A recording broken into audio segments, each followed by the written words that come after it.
찬송가 280장입니다. 찬송가 280장입니다.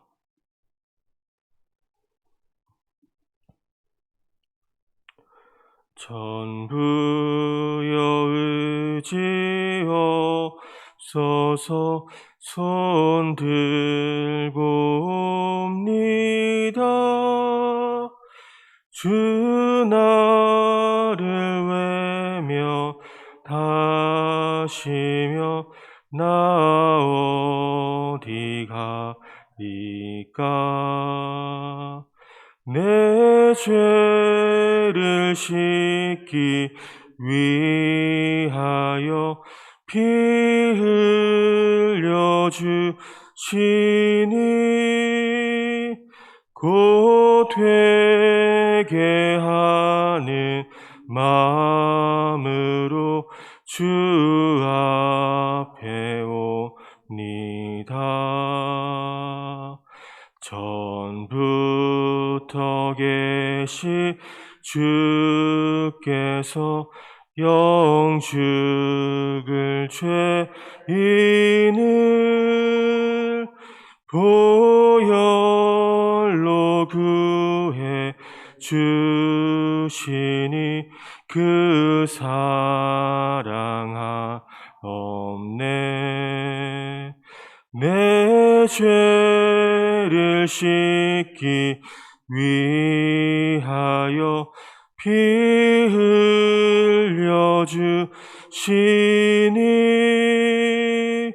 곧 되게 하는 마음으로 주 앞에 옵니다.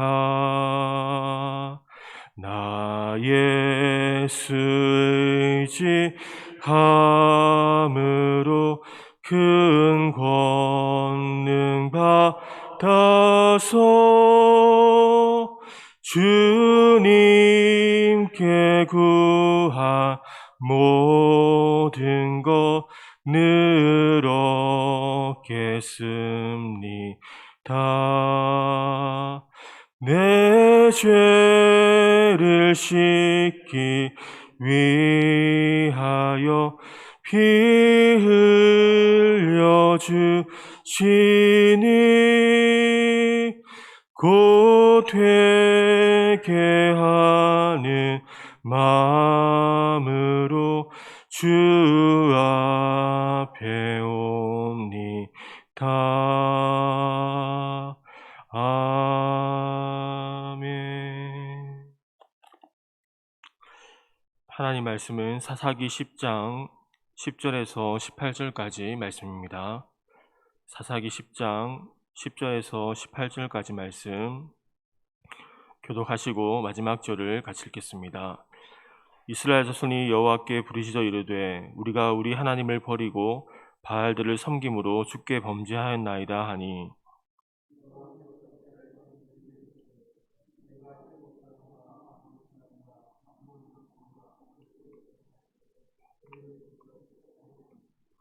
또 시돈 사람과 아멜렉 사람과 마온 사람이 너희를 압제할 때에 너희가 내게 부르짖음으로 내가 너희를 그들의 손에서 구원하였거늘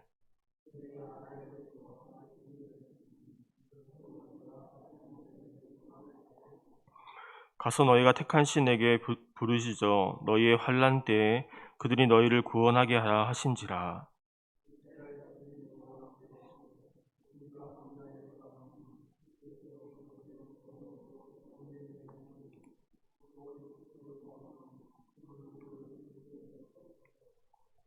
자기 가운데서 이방 신들을 제하여 버리고 여호와를 섬김에 여호와께서 이스라엘 권고로 말미암아 마음에 근심하시니라.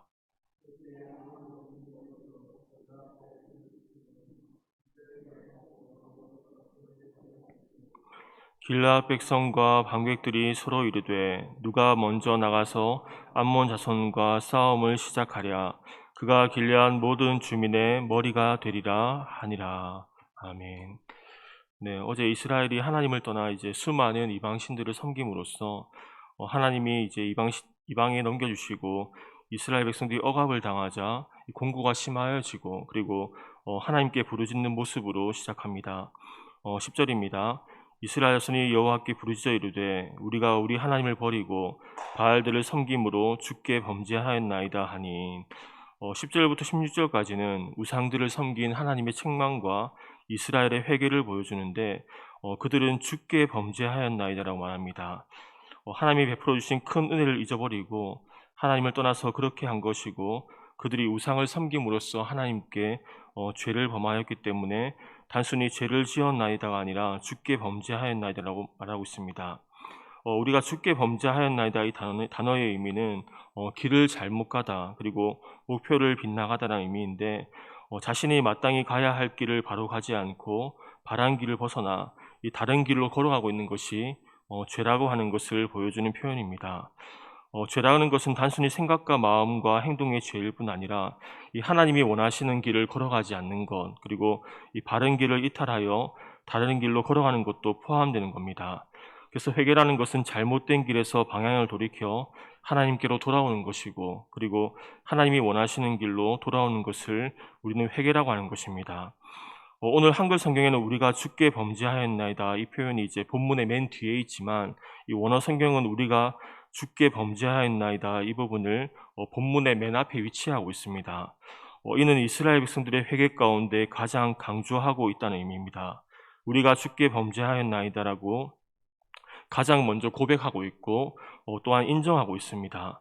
다른 미사여구나 특별한 표현 없이 오직 먼저 주님께 범죄한 자신들의 모습을 그대로 인정하고 또한 시인하고 있는 것입니다. 그들은 자신들의 죄를 깨닫고 있는 것인데 그런데 그것을 보면서 그것 또한 참으로 하나님의 은혜이다라는 생각이 들었습니다. 왜냐하면 이 로마서 말씀을 보면 기록된 바 의인은 없나니 하나도 없으며 깨닫는 자도 없고 하나님을 찾는 자도 없고 이렇게 말씀하고 있는데 지금 이스라엘 백성들은 자신들의 죄를 깨닫고 있는 것입니다. 그것이 하나님의 은혜이고 또한 우리가 이렇게 하나님을 찾고 있는 것도 우리에게 하나님의 은혜를 주셔서 우리가 하나님을 찾고 있음을 알아야 됩니다. 간혹 믿지 않는 자에게 예수님을 전하기 위해서 당신은 죄인입니다. 예수님을 믿어야 합니다. 이야기하면 간혹 내가 왜 죄인입니까? 라고 대답하는 경우도 있습니다. 그런데 우리가 죄인인 것이 깨달아지고 그렇게 예수님을 믿게 된 것도 이 하나님의 역사이고 또 하나님의 은혜인 것입니다. 사실 우리 삶의 모든 것은 하나님의 은혜입니다. 고난도 징계도 하나님의 은혜인데 하나님은 그 모든 일들을 통하여서 우리를 하나님께로 이끌어가고 계시는 것입니다. 하나님은 그들에게 은혜를 주셨기 때문에 자신들의 죄를 깨닫고 부르짖고 회개하고 있습니다. 그들이 이전에도 바알들을 섬겼는데 그때에는 그것이 잘못된 일임을 알지 못하다가 이제는 바알들을 섬기는 것이 잘못된 일이고 또 특별히 그것이 주님께 범죄한 일임을 인식하고 있습니다. 그리고 하나님께서 과거 이스라엘을 구원하신 그 역사적인 사건들을 이스라엘 백성들에게 상기시켜주고 있습니다. 11절과 12절입니다. 여호와께서 이스라엘 자손에게 이르시되 내가 애굽 사람과 아모리 사람과 암몬 자손과 블레셋 사람에게서 너희를 구원하지 아니하였느냐? 또 시돈 사람과 아멜렉 사람과 마온 사람이 너희를 압제할 때에 너희가 내게 부르짖음으로 내가 너희를 그들의 손에서 구원하였거늘. 하나님은 그들의 부르짖음을 듣고 자신이 이스라엘 백성들 가운데 보여준 이 한결같은 신실한 사랑에 대해서 말씀합니다. 하나님은 언제나 이스라엘 백성들에게 좋은 분이었는데 이스라엘은 하나님을 버리고 또 우상을 섬기게 되었음을 알게 해주고 스스로 자신들의 잘못과 하나님의 신실한 사랑을 깨닫기를 원했던 것입니다. 그 하나님의 한결같은 사랑은 지금도 우리에게 동일한데 우리는 그 사랑을 알 때에 그분을 떠나지 않고 그분을 진정으로 더욱 사랑하고 그 신실한 사랑에 반응하고자 하는 마음이 생길 것입니다.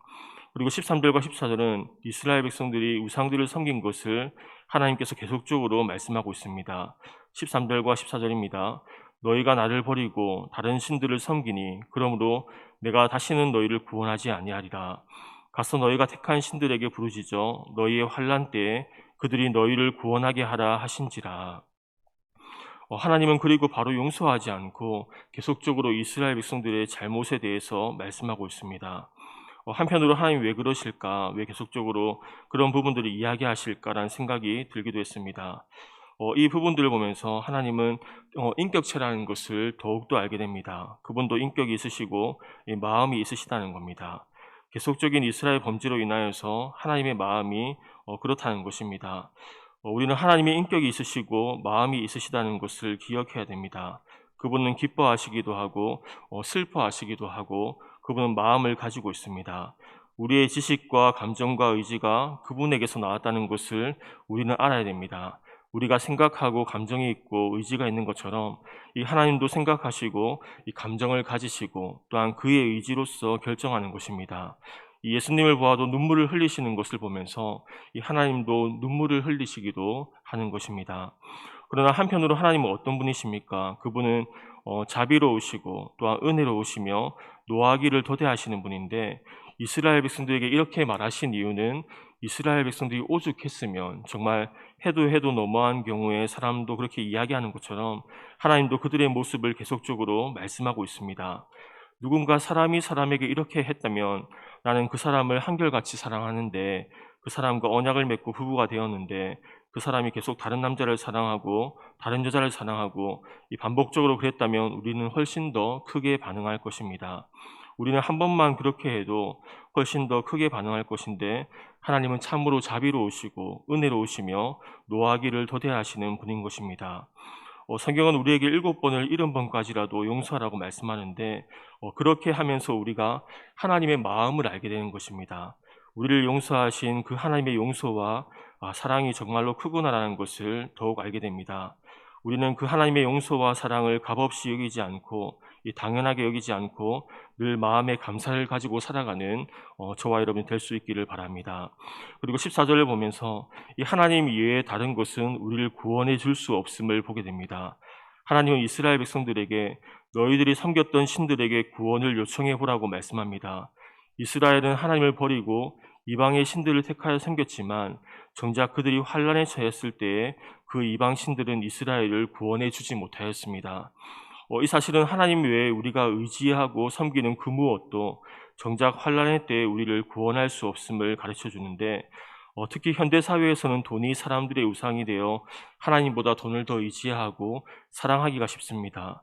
돈은 많은 것을 할 수 있는 힘을 제공해 줍니다. 그러나 이 돈으로 많은 것을 할 수 있는 것은 사실이지만 정말 위기가 닥쳤을 때 돈은 나를 구원해 주지 못합니다. 돈이 건강을 지켜주지 못하고 갑작스러운 사고를 지켜주지 못하고 내 마음의 병을 지켜주지 못하고 수많은 위험과 죽음으로부터 나를 구원해 줄 수 없는 것입니다. 사람도 마찬가지인데 의지하던 사람이 내가 정말 위기가 닥쳤을 때에 아무런 도움이 되지 못하는 것을 보기도 합니다. 우리가 가족이 아프거나 이럴 때에도 우리가 할 수 있는 것이 없는 것을 경험하기도 합니다.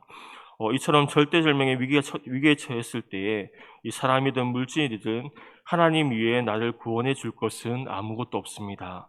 하나님만이 우리를 환난의 때에 구원하실 수 있는 유일한 분이신 것입니다. 하나님을 의지하고 그에게 피하는 자는 인생에서 가장 견고한 피난처와 산성호를 가진 자입니다. 그리고 15절과 16절은 이스라엘 백성들이 우상들을 제하고 회개하고 하나님의 마음이 근심함을 말씀하는데 이스라엘 손이 여호와께 여쭈되 우리가 범죄하였사오니 주께서 보시기에 좋은 대로 우리에게 행하시려니와 오직 주께 구하옵나니 오늘 우리를 건져내옵소서 하고 자기 가운데서 이방 신들을 제하여 버리고 여호와를 섬김에 여호와께서 이스라엘의 공고로 말미암아 마음에 근심하시니라. 15절에 이제 그들은 하나님께 범죄하였음을 고백하며 이 주께서 보시기에 좋을 대로 우리에게 행하여 주시기를 구합니다. 이제 자신들의 판단이 틀렸고 주님의 판단이 옳음을 인정하며 하나님께 돌아오고 있는 것입니다. 자신의 눈에 좋을 대로 행하였던 삶을 회개하고 이 하나님의 눈에 좋은 대로 하실 것을 바라고 있습니다. 과거 이스라엘은 하나님의 판단을 따르지 않고 이 자신들의 판단대로 행했으나 이제 자신들의 판단이 틀렸다는 것을 깨달았기에 이 하나님의 판단에 따라서 어떠한 처분도 받겠다는 의미입니다. 결국 하나님의 뜻보다 자신의 뜻을 따라 살았던 이스라엘이 이 하나님의 징계로 인한 고난을 통해서 깨달은 진리는 이 사람이 보기에 좋은 대로 행하는 것은 결코 완전하지 않으며 진정한 행복도 그곳에 없다는 것을 알게 된 것입니다. 반면에 하나님 보실 때 좋은 대로 선한 대로 살아가는 것이야말로 진정한 만족과 행복을 얻는 것임을 이스라엘은 징계와 고난을 통해서 배웠던 것입니다. 그래서 16절을 보면 그들은 회개의 열매를 맺고 있음을 보여줍니다. 16절을 보면 자기 가운데에서 이방 신들을 제하여 버리고 여호와를 섬기매라고 말씀하는데, 이 가운데라는 말은 중앙이라는 의미를 가지고 있는데 이 사람의 중심, 마음을 나타내기도 합니다. 즉 이 말은 이스라엘 내에 있었던 우상들뿐 아니라 그들의 마음 속에 있었던 우상들까지도 정리하고 하나님을 섬겼던 것을 보여주는데, 이스라엘 백성들에게는 결단이 있었고 또 결단을 실천하는 것이 있었습니다. 그런데 이것은 정말 쉽지 않은 것이었습니다. 지금까지 섬겨오던 우상들을 다 부수고 하나님을 섬기려는 과정 가운데 사람의 방해도 있고 영적인 싸움도 있고 자신들의 마음 가운데 오랫동안 순종하였던 견고한 진도 있는데, 그런 것들을 다 거절하고 이방 신들을 제하여 버렸다는 것은 이스라엘이 참으로 하나님만을 섬기며 하나님만을 따르기로 결단하였던 것입니다. 이스라엘 백성들은 하나님을 향한 올바른 신앙이 회복되기를 간절히 바랬던 것입니다. 그래서 우리에게도 정말 하나님을 향한 올바른 신앙이 회복되려면 결단이 필요하고 또한 희생이 필요하고 때로는 쉽지 않은 삶을 조정하는 것이 필요하기도 합니다. 이전에 살던 삶을 청산하고 삶의 패턴을 바꿔야 되고 삶의 우선순위를 바꿔야 하고 하나님 앞에 시간과 열정을 드려야 함을 보게 됩니다. 누가복음 9장 51절 말씀 이렇게 말씀하는데, 예수께서 승천하실 기약이 차감해 예루살렘을 향하여 올라가기로 굳게 결심하시고, 예수님도 자신이 걸어가야 할 길을 바라보면서 굳게 결심하였습니다. 사도행전 20장을 보면 이 사도 바울의 모습도 그러한 모습인데, 사도 바울이 예루살렘에 올라가게 되면 결박과 환란이 그를 기다린다는 것을 알고 있었음에도 불구하고 자기에게 주어진 복음 전파의 사명을 감당하기 위해 목숨까지도 아까워하지 않고 그곳으로 올라갔던 것입니다. 우리도 주님만을 따르기로 굳게 결심하고 삶을 조정하여 주님만을 섬기는 우리 모두가 될 수 있기를 바랍니다. 그리고 16절의 후반절은 이어서 이렇게 말씀합니다. 여호와께서 이스라엘의 공고로 말미암아 마음에 근심하시니라. 여기서 공고는 노동의 고된 모습이나 고통을 말하는데, 근심하심이라는 말은 1차적으로 시간이나 거리가 짧은 것, 이것이 마음과 연결되어지면 이 마음이 짧아졌다는 의미입니다. 하나님의 마음이 짧아진다는 것은 일종의 비유적인 표현으로 하나님의 마음이 걱정으로 조마조마하고 견딜 수 없게 되었다는 것입니다. 우리나라의 표현으로 애가 타다라는 것을 그것이 비슷한 표현입니다. 내가 다시는 너희를 구원하지 아니하리라 말씀하셨지만 신실하신 하나님께서 이스라엘의 곤고함과 회개함으로 인해 근심하고 있습니다. 왜냐하면 하나님은 의로우신 분으로 자기 백성이 범죄하고 그 범죄에서 돌이키지 않으면 그대로 두면 되시지만, 그 백성이 죄에서 돌이키고 다시 하나님의 길로 돌아오면 받아들이는 것이 그분의 공의이기 때문입니다. 그러므로 그의 백성이 진심으로 회개할 때에 그들로 인해 근심하시며 그들에 대해 안타까운 감정을 갖는 것은 이 자비하신 하나님께는 너무나 당연한 것이었습니다. 하나님의 그런 모습들을 보면서 시편 8편이 생각났습니다. 사람이 무엇이기에 주께서 그를 생각하시며 인자가 무엇이기에 주께서 그를 돌보시나이까. 사람이 무엇이기에 하나님께서 그렇게 생각하는지 모르겠습니다. 루시퍼는 단 한 번의 범죄로 인해서 사단이 되고 영원한 어둠에 빠지게 되었는데, 하나님께서는 사람이 무엇이라고 그렇게 하시는지 우리는 다 이해할 수 없습니다. 참으로 우리는 그분의 사랑을 조금이라도 안다면 우리의 삶은 그분을 전심으로 따르고자 하는 마음이 생길 것입니다. 우리는 그 하나님의 은혜와 용서와 사랑을 잊지 않고 마음판에 늘 새기며 살아갈 수 있기를 바랍니다. 하나님의 깊은 마음을 알아 그 사랑에 보답하며 살아가고, 오늘도 그분의 사랑을 더 알기를, 그분을 더 알기를 구하며 살아가는 오늘 하루가 되시기를 주님의 이름으로 축원합니다. 기도하겠습니다.